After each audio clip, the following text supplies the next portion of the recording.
In the bustling heart of an old city where concrete met sunlight and shadows whispered secrets, lived Midnight, a sleek black cat with eyes like melting gold.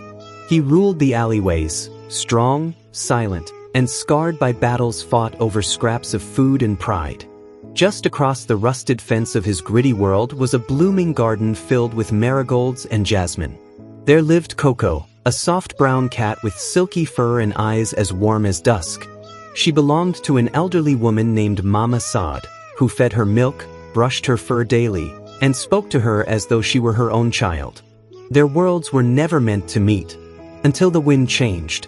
It was a twilight evening, and Midnight was perched on top of the fence, watching the horizon as if waiting for something he couldn't name.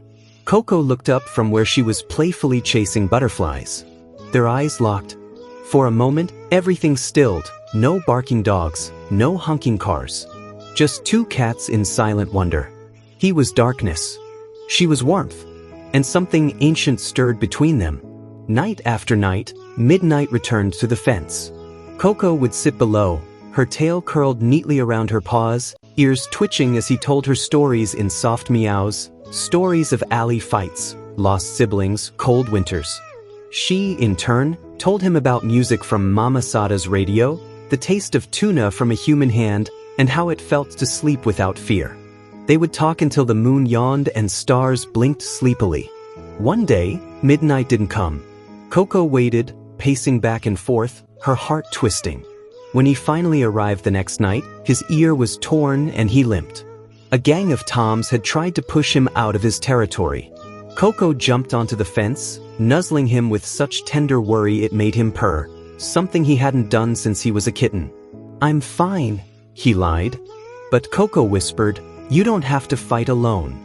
Mama Saad soon noticed Coco disappearing at night, returning dusty and smelling of the streets. She scolded her, closed the garden gate tighter, and warned of wild toms.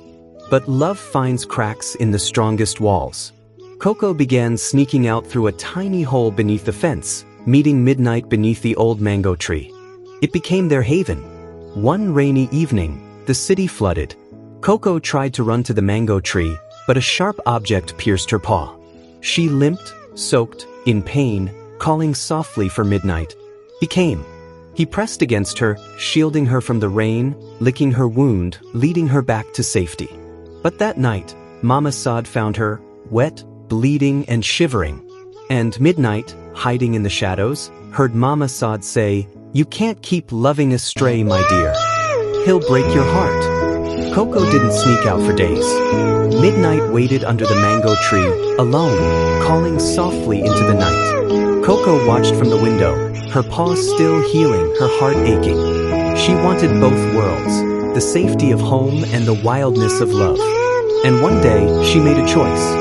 Mama Saad opened the door one morning to find a black cat sitting quietly on her porch, holding a marigold in his mouth. Coco ran to the door. Midnight dropped the flower. Mama Saad stared, then sighed. "You again," she whispered. Then, after a pause, "Come in, but don't make a mess." Don't forget to like, share, and subscribe to my channel for more interesting story videos like this. See you in the next one.